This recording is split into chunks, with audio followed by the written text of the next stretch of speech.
Hello and welcome to virtualtraining.us. My name is Devan Gandhi.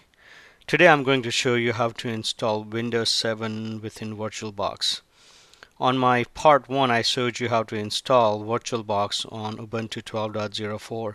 So this is a second part series of two parts. Same method could be applied if you want to install Windows XP, Windows 2008 Server, or Mac OS, or any other system within a VirtualBox. So let's go ahead and get started. First thing we need to do is go ahead and open up the VirtualBox.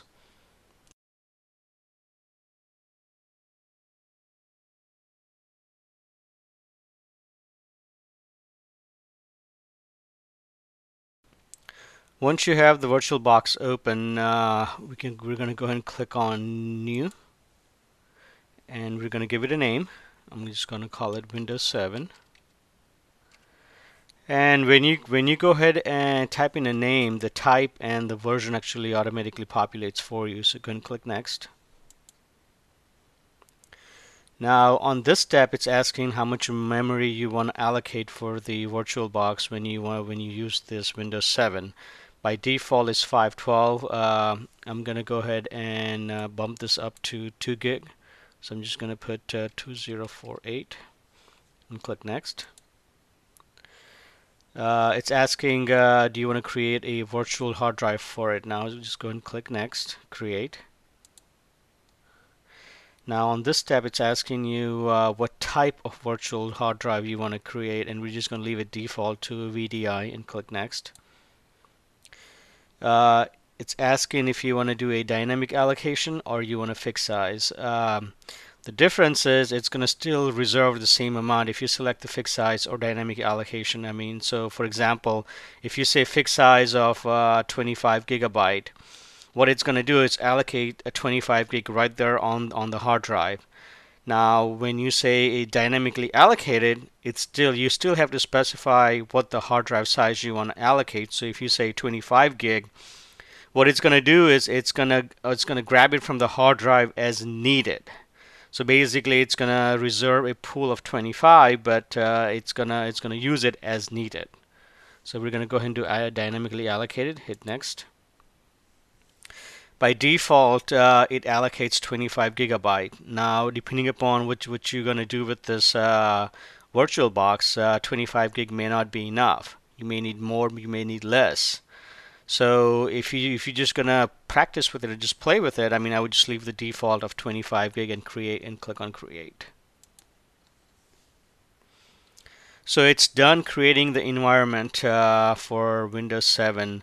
Now what we need to do, we need to go in there and modify a few things real quick. So we're going to click on Settings. On the general box, it's just kind of showing you the name, type, and version. On the system, it shows you what kind of memory you allocated. This is where you can add more or take some off if you need it. Now the boot order, we don't really have the floppy drive, so I'm going to uncheck that. And then what I'm going to do, I'm going to move the hard disk to the first on the top, and then move the CD-ROM to the second.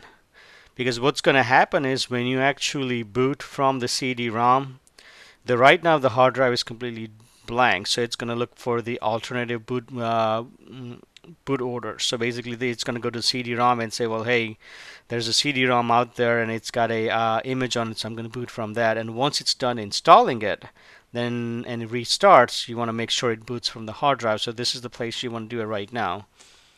Under display, it's showing you your video memory and all that, so we're just going to leave it default. Storage. So this is where right here you can go ahead and what I'm going to do basically right now, the IDE, which is the CD-ROM drive, shows to be empty.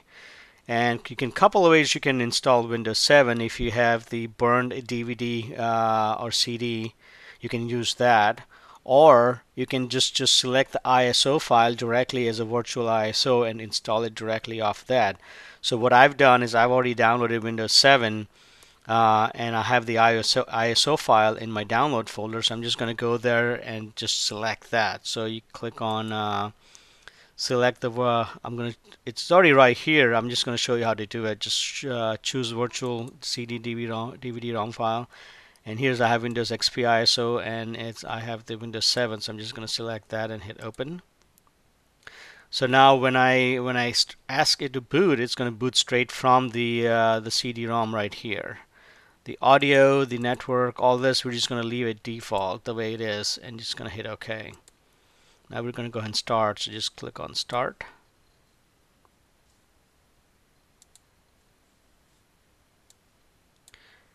So it's loading the Windows installation file.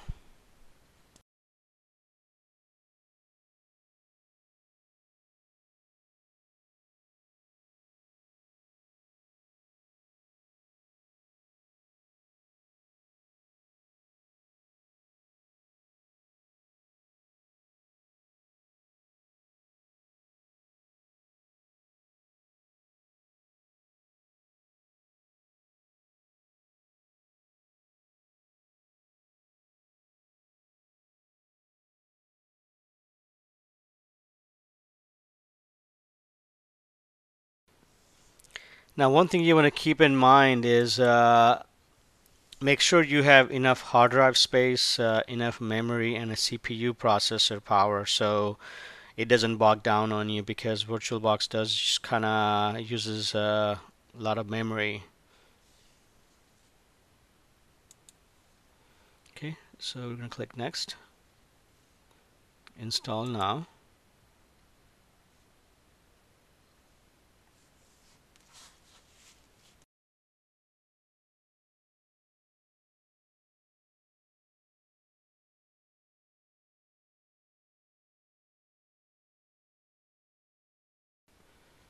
Go ahead and accept the license term. Hit Next. Click on Custom. So I have a 25 gig of unallocated space. I'm going to click on that drive option, click New, and hit Apply. Hit OK.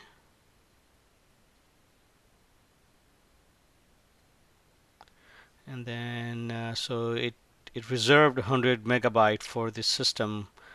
So I'm going to select the partition 2 and hit Next.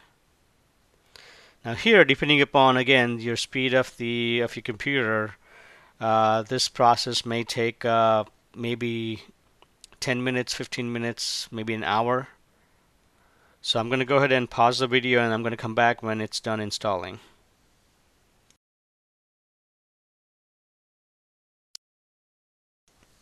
So it's almost done installing. It's going to restart. This is the reason why I changed the boot order. So next time when this restarts, I want to make sure that it restarts straight on the hard drive versus going back onto the CD-ROM drive. Okay, so this is the step where it's asking for the name. So I'm just going to call it demo. I'm going to click right here and click Next. Here, if you want, you can type the password and then some password hint, but I'm just going to skip that. Just hit Next. Here it's asking you if you want to go ahead and use a recommended setting. You can select any of these right here, but I always select the install the updates only. Select your time zone. I'm in Central Time Zone.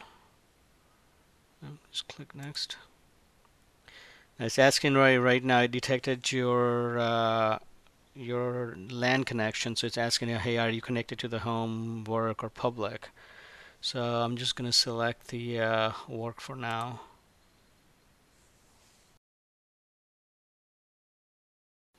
Okay, so it's finally done, and it brought me to the desktop. And we can click Start Computer, and it will show you that, hey, you're 20 out of 25 gig, you got a 17.5 left. This is the virtual CD-ROM that DVD-ROM it detected. From here you can right click, go to personalize, and personalize any way you want. I mean, you can change the desktop icons, you can change the background if you like, and I think most of the hardware should be detected here. So